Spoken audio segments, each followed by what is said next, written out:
Hi everyone, my name's Iain Smith. I'm a director at RDC. RDC is a provider of aviation data to airports and airlines throughout Europe. We've got a good number of our clients who are here today, so we work with several European regional airports which are here and several of the airlines which are attending as well.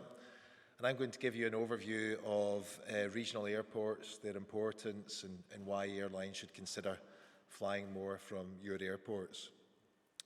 So the bits I'm going to speak about today is I'm going to give you an overview using our data to show you how profitable airlines are that are flying in and out of European regional airports, particularly focusing on the AviaDev airports which are here today, giving you an overview of how successful that growth has been over the last few years, showing you how resilient the European regional airport market is, the advantages it has in terms of less competition, which then results in more opportunities, and the degree of flexibility that you have at a regional airport compared to larger primary airports. So to kick things off, I've got an overview here of low-cost route profitability throughout Europe, and I've broken it down into airport size. So to the left of the chart, we can see what low-cost profitability was at the largest airports in Europe, which are classified as airports over 10 million, all the way down to airports with under 1 million departing seats. That wasn't from me. So we're looking here at the profit volume. So we can see towards the left of the chart, we can see, as would probably be expected, that the vast majority of profit volume is at the larger airports. The larger airports are where the carriers have most capacity. You would like to think they're putting it in sensible places which are going to generate that performance. But we've also got a comparison here between what was recorded in 2015 in the light blue compared to the last 12 months to August in the dark blue.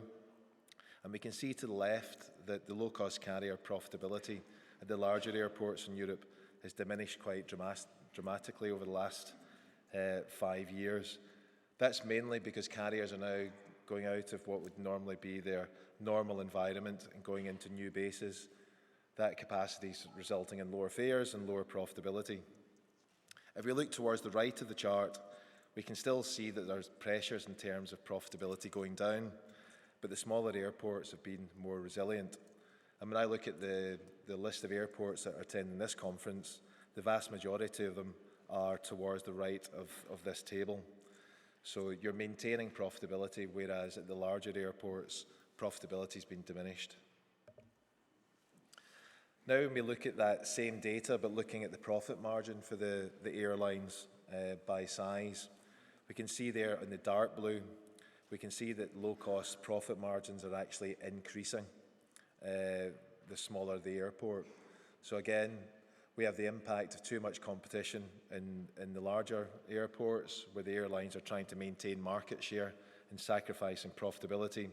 And then we have the smaller regional airports where the low-cost carriers have maintained their margins. I've then looked at the regional airports which are attending the AviaDev conference, and glad to say that when you combine the low-cost route profitability for all the delegates that are attending this conference in terms of the regional airports, we are recording that low-cost carriers are recording a 10% profit margin. And that compares to those carriers having an average of 6% throughout their whole network. And you can see the airlines on the right-hand side, which are the main drivers of the capacity at each of the airports. Then looking at some of the airports which are attending and showing what the airports have the highest profit margin. So we've got there Ponta Delgada, according to our data, showing that that has the highest profit margin. It is quite a small operation, but that has a number of successful services into Portugal and into Europe. We have Newquay Airport, which has a number of very successful services to European sun destinations and to Germany. Palanga has some strong routes with Ryanair and Wizz. Groningen has a successful leisure operation with Transavia. And we have Béziers, which is a small but successful Ryanair base. So these profit margins are very, very high. They are small operations, but it goes to show that if airlines have the right cost model and flying to the right destinations, they can drive high levels of profit. So this is now looking at how successful the airports have been in terms of their growth. So we're looking at the growth which has occurred between 2006 and the full year 2019. And again, I'm comparing the regional airports which are attending this conference, which is in orange. On the left-hand side, we can see that the AviaDev regional airports have grown their capacity by 65%, which compares to a European total of 45%. So even though they've managed to maintain higher profit margins, they're actually outgrowing capacity. Not quite the same level of growth when it comes to frequency, but still the AviaDev regional airports are adding more frequency than the European total. But we can see there what's happened is that the regional airports have been successful in bringing in airlines which are flying larger capacity aircraft, and that's driven most of their growth. This is now stripping out the individual delegates that are here and looking at what the highest growth airports are. The chart on the left-hand side shows the airports which have added the most departing seats in the period between 2006 and 2019. So Milan Bergamo has grown by 4 million departing seats, which is growth of over 100%. And you can see, looking down that list, there's some very impressive percentage growth rates in there. The airports on the right-hand side are sorted by the percentage of growth. There's even a small number of airports where they've virtually gone from no scheduled capacity in 2006 to quite considerable operations. So we can see that in particular with London Southend and Memmingen, that have virtually gone from no scheduled seats up to 1.3 million departing at London Southend and just under 1 million at Memmingen. And then for some of the smaller airports, we can see that they've grown substantially. So we've got nearly 800% scheduled capacity growth at Groningen, 600% at Pula, 400% at Brac. And again, the vast majority of this growth has been profitable at the same time. So resilience, has been some hard times at regional airports. And when I looked at who was flying in and out of the AviaDev regional airports back in 2006 and compared it to the airlines which are flying now, there's now over 90 airlines which are flying in 2006 which are no longer flying.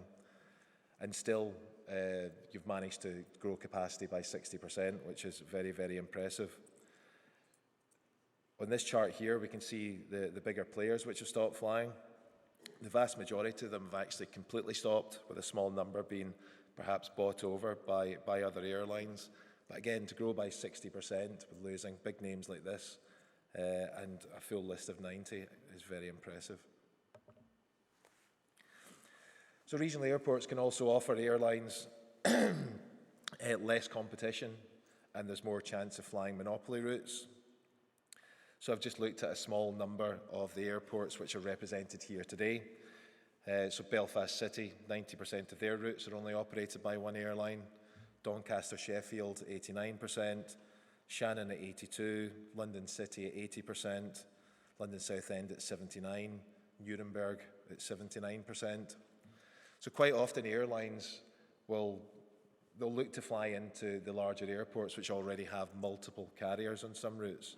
And more often than not, if it's not the right brand, we can see that those carriers will come in, they'll try a market for a year, and then they'll leave. Really, these airlines should be looking more at the opportunities where they can fly what are normally profitable routes, but offer them from an airport which is either not having those routes or is underserved. So opportunities. So therefore, there are more opportunities at regional airports. Regional airports do tend to be smaller airports. They tend to have less competition. But that means there's plenty of opportunity. So as we say to our clients, find out where your profit is and then try and establish more carriers which can then either fill in the gaps of airports which are not being flown from your airport, or where there can be sustainable competition. So this is one example here, looking at Valencia, where we're looking at Ryanair's route profitability from Valencia, sorted by destination country, grouping all the airports by country. And that's then sorted in terms of profit volume. So when we look at our data here, we can see that Ryanair's most profitable country market from Valencia is Italy. And if you go to the right of the table, we're estimating that Ryanair makes a profit of 17 million euros and a profit margin of 25%. So the proof is there that Ryanair makes money from Valencia, and in particular, it's very profitable to Italy. So therefore, that gives you an idea that you should be able to fly more profitable opportunities to Italy as well as the other countries in this list. When we then compare the number of opportunities which are at Valencia in terms of unserved destinations compared to Madrid, which of course is the largest airport, we can see on the left-hand side, this is sorted by the largest airports in Italy which don't have a service to Valencia. We can see that the largest unserved destination is Venice. When we look over to the right-hand side, if carriers are looking to fly more capacity from Madrid to unserved destinations, their largest airport is La Mesia. Venice is 4 times the size, so therefore there's probably going to be a better chance of being able to operate profitably. So again, there are plenty of opportunities from regional airports. And then finally, the other thing which regional airports can offer is flexibility. Because there's less competition and unserved routes, airlines can control the frequency that they can offer to more of an extent than if they were flying into a large airport where they maybe have to sustain a schedule to compete against existing operators. So this chart here looks at airlines which are flying into the AviaDev regional airports, and it looks at what their average frequency is per route. So we have Volotea, their average weekly frequency for each route that they fly in and out of AviaDev airports is 2 flights per week. Volotea, on the back of that, have been able to build up a very successful and profitable operation from airports, very similar to the airports which are attending this conference. But similarly, there are other airlines which can come onto new routes at low frequency. We have Jet2 under 3 per week, Wizz Air around 3. So there's plenty of options based on the type of destination that you're trying to attract. And also as well, AviaDev airports are showing they have a number of very successful hub operations. So this is now looking at airlines which have the highest average number of weekly flights. Typically these are airlines which are flying into their main hub. So on average, Air France are offering 24 weekly flights from AviaDev airports into their hubs. But you can see there that most of the hubs are represented. Air France into Paris, KLM into Amsterdam, Lufthansa into Germany, all the way down to British Airways offering an average of 14 flights per week. So that was just a brief overview of some of the positives that we see for regional airports, particularly focusing on the regional airports which are attending this conference. Our data shows that airlines make good money into your airports. Our data shows at the same time there's been very impressive growth rates whilst maintaining that profitability. You've proven to be resilient. You've replaced capacity for 90 airlines that are no longer flying into your airports. And in terms of opportunities, there's less competition, there's more chance of flying monopoly routes, and more flexibility in terms of schedule. So I'd be very happy to take any questions.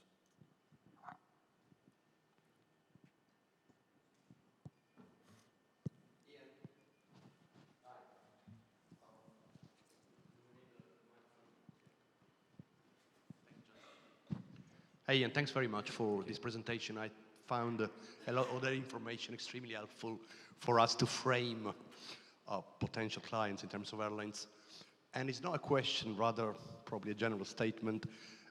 With the slide on the profitability of the LCCs at certain airports, I tend to really define and find what is the most virtuous circle for the future. I know it's very difficult to find those data, but together with the profitability of the LCCs, it would be good to define or to try to find out the profitability of those airports in general, trying to understand whether helping airlines to make good business and money can be coupled with profitability for the airport themselves. If we get to that picture, probably we can really understand how making good business can work for everybody going forward. Thank you.